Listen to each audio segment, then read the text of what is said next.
우리 함께 하나님의 말씀을 보겠습니다. 역대하 7장 1절에서 22절 말씀입니다.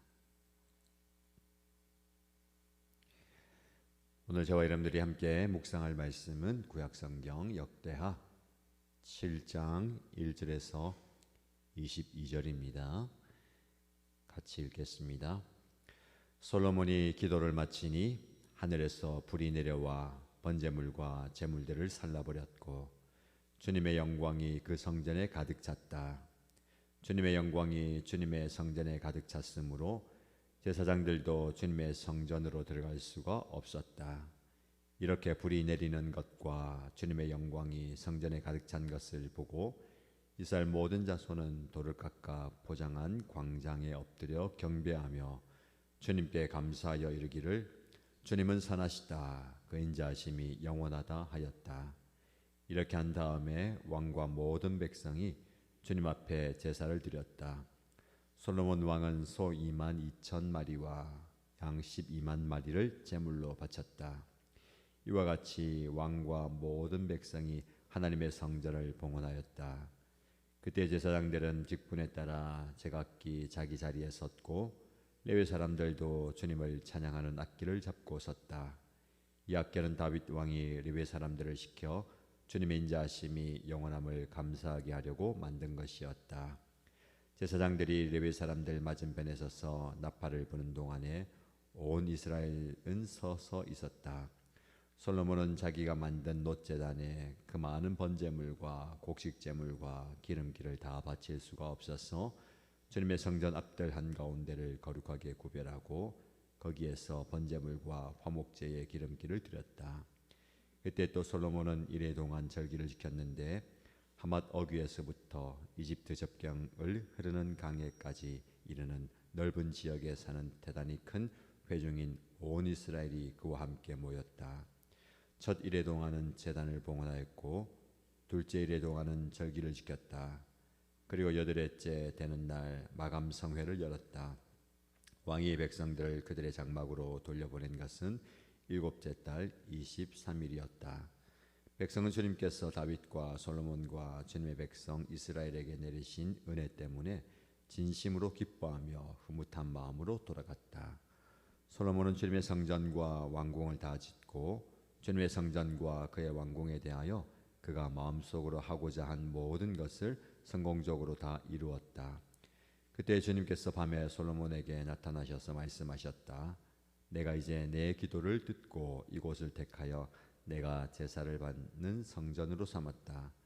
들으라, 내가 하늘을 닫고 비를 내리지 아니하거나 메뚜기를 시켜 땅을 황폐하게 하거나 나의 백성 가운데 연병이 돌게 할 때에 내 이름을 일컫는 나의 백성이 스스로 겸손해져서 기도하며 나를 찾고 악한 길에서 떠나면 내가 하늘에서 듣고 그 죄를 용서하여 주며 그 땅을 다시 번영시켜 주겠다. 이제 이곳에서 드리는 기도를 내가 눈을 뜨고 살필 것이며 귀담아 듣겠다. 내가 이제 내 이름이 이 성전에 길이 머물게 하려고 이 성전을 선택하여 거룩하게 하였으니 내 눈길과 마음이 항상 이곳에 있을 것이다. 너는 내 앞에서 내 아버지 다윗처럼 살아라. 그래서 내가 내게 명한 것을 실천하고 내가 내게 준 율례와 규례를 지켜라. 그러면 내가 내 아버지 다윗에게 내 자손 가운데서 이스라엘을 다스릴 사람이 끊어지지 않게 하겠다 하고 언약한 대로 내 나라의 왕좌를 튼튼하게 해주겠다. 그러나 너희가 마음이 변하여 내가 너희에게 일러준 나의 율례와 계명을 버리고 다른 신들을 섬겨 숭배하면 비록 내가 이 땅을 너희에게 주었지만 내가 너희를 여기에서 뿌리째 뽑아버리고 비록 내가 내 이름을 위하여 이 성전을 거룩하게 구별하였지만 이 성전도 내가 버리겠다. 그러면 너희는 모든 민족 사이에서 한날 속담거리가 되고 웃음거리가 되고 말 것이다. 이 성전이 지금은 존귀하지만 그때가 되면 이리로 지나가는 사람들마다 놀라서 어찌하여 주님께서 이 땅과 이 성전을 이렇게 되게 하셨을까 하고 단식할 것이다. 그러면서 그들 이스라엘 백성이 자기를 이집트 땅으로부터 이끌어내신 주 자기 조상의 하나님을 버리고 다른 신들에게 미혹되어 그 신들에게 절하며 그 신들을 섬겼으며 주님께서 이 온갖 재앙을 내리셨다 하고 말할 것이다. 아멘. 오늘 우리에게 하나님은 말씀하십니다. 이 귀한 말씀을 마음에 새기고 영적 깨달음과 깨뜨림의 은혜를 경험하기를 축복합니다. 여러분, 우리는 하나님께 많은 기도를 드립니다.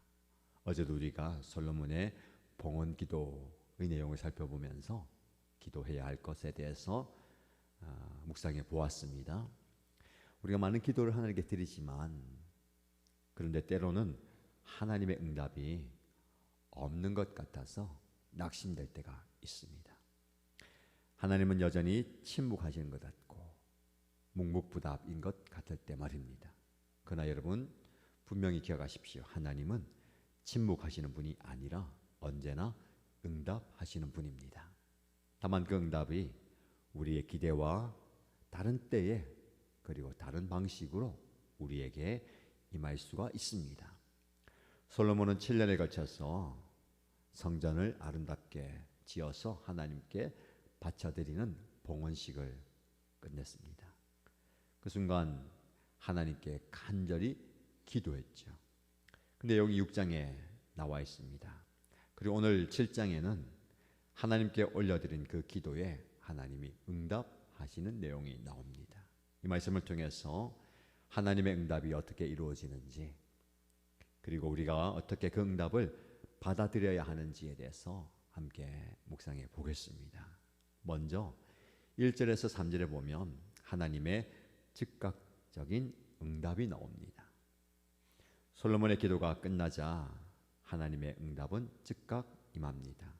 1절 말씀 보시면 솔로몬이 기도를 마치니 하늘에서 불이 내려와 번제물과 제물들을 살라버렸고 주님의 영광이 그 성전에 가득 찼다라고 말씀합니다.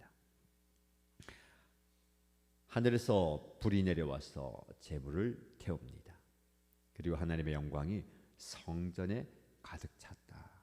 이것은 단순한 자연현상이 아니라 하나님의 임재가 그곳에 임했다, 가득했다라는 겁니다. 여러분 제사장들조차도 주님의 성전에 들어갈 수 없을 정도로 하나님의 영광이 가득했습니다. 여러분 하나님은 자신을 영광 중에 나타내십니다. 기도의 응답이 내가 원하는 것을 내가 원하는 때에 내가 원하는 방식으로 받는 것으로만 한정하면 안 됩니다. 하나님의 응답의 작은 일부분이에요. 우리가 기도할 때에 하나님의 임재가 하나님의 불이 여러분의 심령 가운데 가득하는 것, 이건 큰 응답입니다. 문제 해결보다도 내가 원하는 방식 무언가를 얻는 것보다 하늘에서 불이 내리고 하나님의 임재와 영광이 가득한 은혜를 경험하는 저와 여러분 되기를 축복합니다. 여기서 영광으로 번역된 히브리어 카보드, 이 단어는요 문자적으로 무게 또는 중요성을 뜻합니다. 하나님의 영광은 그분의 본질, 그분의 가치, 그분의 중요성이 무겁다. 그 영광이 너무 강렬해서 그 무게가 너무 압도적이어서 아무도 그 영광을 바칠 수도 없고 경험할 수도 없습니다. 근데 하나님은 우리에게 그 영광을 보여주시는 거예요. 그때 이스라엘 백성들의 반응이 어떻습니까? 땅바닥에 엎드려서 경배하며 찬양했습니다. 그들 입술에는 주님은 선하시다, 그 인자심이 영원하다라는 찬양이 터져 나옵니다. 이 고백은 시편 136편에 반복된 후렴구입니다. 하나님의 변함없는 사랑, 헤세드의 사랑을 고백하는 것입니다. 주님은 선하시고 그 인자심이 영원하다. 우리의 삶에도 하나님은 여전히 응답하십니다. 때로는 극적인 방식으로, 때로는 고요한 음성으로 여러분에게 응답하십니다. 중요한 것은 우리가 그 응답을 인식하고 깨닫고 받아들일 준비가 되어 있는가입니다. 우리는 기도하지만 기도의 응답을 준비하지 못할 때가 많습니다. 무슨 말씀이냐면 내가 정해놓은 딱 이 방식만 보고 있는 거예요. 하나님이 다른 더 큰 것을 주시면 그것은 기도의 응답이 아니다 라고 생각할 때가 많습니다. 여러분, 하나님의 기도 응답은요, 여러분의 생각, 여러분의 그 원한 것 이상입니다. 그 이상을 주시는 하나님의 은혜를 경험하시기를 축복합니다. 하나님의 응답을 경험한 여러분의 반응, 하나님의 백성들 이스라엘들처럼 찬송과 경배로 나아가시기를 축복합니다. 삶의 구체적으로 한번 적용해 보십시오. 하나님께서 여러분의 기도에 어떻게 응답해 주시는가를 기록해 보시기 바랍니다. 하루 중에 잠시 시간을 내어서 조용히 하나님의 음성을 듣는 시간을 가져보시고 일주일 동안 하나님께서 어떻게 응답하셨는지를 기록하시고 가정에서 목장에서 한번 나누어 보십시오. 하나님은 내 기도에 이렇게 응답해 주셨습니다. 이 나눔이 풍성하기를 축복합니다. 자, 4절에서 11절 말씀 보시면 그 영광과 하나님의 임재를 경험한 이스라엘 백성들이 기쁨의 축제와 헌신을 하는 모습을 보게 됩니다. 하나님께 너무 감사하여서 왕과 모든 백성들이 또다시 제사를 드립니다. 소 22,000마리, 양 12만 마리를 드리는데요. 엄청난 숫자의 제물을 드립니다. 여러분, 1,000마리의 제물을 드린 것도 대단하다 생각했는데 여러분, 22,000마리와 12만 마리를 하나님께 바쳐 드립니다. 그들의 감사와 헌신의 크기가 얼마나 큰지를 보게 됩니다. 여러분, 우리가 하나님을 향해서 드림의 크기가 크면 좋겠습니다. 하나님 우리를 향해서 얼마나 큰 걸 주십니까? 우리는 거기에 비하면 우리가 아무리 큰 걸 드려도 보잘것없겠지만 여러분의 헌신과 여러분의 드림이 날마다 풍성해지기를 축복합니다. 이걸 아멘으로 받으시기 바랍니다. 우리 시간이 지나가면서 우리의 드림의 헌신의 그 양이 줄어들면 안 돼요. 1,000마리의 제물에서 하나님의 영광을 경험하고 몇 배를 드리죠? 10배, 20배 이상을 드리는 거예요. 이게 하나님의 복의 원리입니다. 하나님은 여러분에게 시간이 지나갈수록 더 큰 은혜와 복을 주실 줄로 믿습니다. 그럼 우리가 하나님께 드릴 때요, 더 큰 것, 더 많은 것을 드릴 수가 있는 겁니다. 단지 이것은 숫자의 개념이 아닙니다. 우리의 정성, 우리의 열정, 우리의 마음, 하나님을 위해서 더 많은 것을 드리는 은혜가 있으면 좋겠습니다. 우리 교회도 마찬가지. 우리 교회도 시간이 지나갈수록 하나님의 은혜가 넘치고 있는데 하나님을 위해서 더 많은 헌신자. 어쩌면 이 숫자가 저와 여러분 한 사람일지도 몰라요. 너희 몸을 하나님께 드리는 거룩한 산 제물로 드리라 할 때에 우리 모두가 다 제물이 되어서 하나님께 올려드리는 겁니다. 이 축제가요 14일 동안 계속됩니다. 그리고 그 축제가 너무나 기뻐가지고 10절 말씀 보니까 모든 백성들에게 내리신 은혜 때문에 진심으로 기뻐하며 흐뭇한 마음으로 돌아갔다. 여러분, 예배가 이런 역할을 하면 좋겠습니다. 우리 교회 모든 이신 가족들이 이곳에 와서 자신을 하나님께 내어드릴 때에 정말 하나님의 은혜가 가득해서 진심으로 기뻐하면서 흐뭇한 마음으로 돌아갔다. 교회 문을 나설 때에는 우리 모든 이신 가족들이 이런 마음으로 삶의 자리로 돌아가는 은혜가 있기를 주님의 이름으로 축복합니다. 주고받는 거예요. 예배는 우리가 드릴 수 있는, 우리가 바칠 수 있는 최선의 것, 최고의 하나님께 드릴 때에 하나님께서는 그 제물을 받으시고 우리에게 놀라운 은혜를 주실 줄로 믿습니다. 여러분, 하나님의 응답을 경험할 때에 우리는 기쁨과 감사 그리고 헌신으로 반응해야 됩니다. 하나님께서 저와 여러분을 베푸신 은혜를 기억하면서 축하하고 기뻐하고 즐거워하는 저와 여러분들을 축복합니다.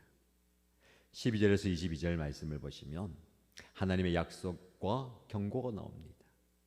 하나님 솔로몬에게 또 개인적으로 나타나셔서 너의 기도를 내가 들었다 라고 확인해 주십니다. 그리고 약속과 경고를 주시는데요.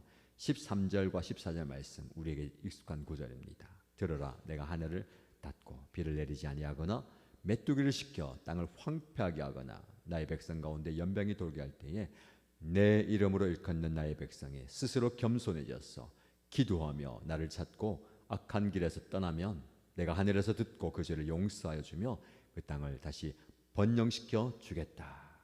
아멘. 이 구절은요, 네 가지 중요한 요소를 담고 있습니다. 하나님 앞에 겸손해져야 됩니다. 스스로 낮아져야 되죠. 두 번째, 하나님께 기도해야 됩니다. 부르짖어야 됩니다. 낮아짐으로 전능하신 하나님께 기도하고 또 하나님을 찾아야 됩니다. 관계를 회복하는 거죠. 네 번째, 악한 길에서 떠나라, 회개하라. 이 네 가지를 기억하십시오. 이것이 하나님의 회복과 하나님의 용서와 하나님의 치유와 은혜를 얻을 수 있는 비결입니다. 이 네 가지를 실천할 때 하나님은 세 가지 약속하십니다. 내가 듣겠다. 그리고 용서해 주겠다. 내가 너를 치유하겠다. 우리의 삶 속에서 이런 은혜가 있으면 좋겠습니다. 하나님은 우리의 삶 속에서 응답하시지만 때로는 우리의 변화를 요구하십니다. 겸손과 기도와 하나님을 찾음과 회개, 하나님의 응답을 경험하기 위한 필수 요소입니다. 이런 모습을 하나님께 나아갈 때 하나님께서는 더 큰 응답을 주실 줄로 믿습니다. 이건 개인에게 적용하면 나를 치유하시고 나를 회복시켜 주시고 공동체에게 주면 이 공동체를 회복시켜 주시고 이 나라와 민족을 번영시켜 주겠다. 여러분, 하나님은 응답하시는 분입니다. 솔로몬의 시대에 하나님은 불과 영광으로 응답하셨고 약속과 경고로 응답하셨습니다. 오늘날 하나님은 여전히 저와 여러분에게 응답하십니다. 때로는 극적인 방식으로, 때로는 고요한 음성으로, 때로는 우리의 상황을 통해서 응답하십니다. 중요한 것은 저와 여러분이 하나님의 응답을 인식하고 깨닫고 그 응답에 반응하는 겁니다. 하나님의 응답은 항상 우리에게 최선입니다. 근데 우리가 원하는 방식으로 오지 않을 수도 있어요. 때로는 우리의 성장과 우리의 성숙을 요구하기 때문에 더딜 수도 있고 다른 방식으로 혹은 노라고 할 수도 있습니다. 사랑하신 가족 여러분들, 여러분은 하나님의 응답을 기다리고 계십니까? 아니면 이미 주신 응답을 깨닫지 못하고 계십니까? 아니면 응답을 주셨는데 내 상황, 내 감정 때문에 무시하고 있습니까? 하나님은 지금도 저와 여러분에게 말씀하십니다. 겸손히 너 자신을 낮추고 간절히 기도하고 나를 찾아라. 그리고 악한 길에서 떠나라. 그럼 내가 너의 기도를 듣고 용서해주고 치유와 회복을 줄 것이다. 이 은혜를 경험하는 저와 여러분 되시기를 주님의 이름으로 축복합니다.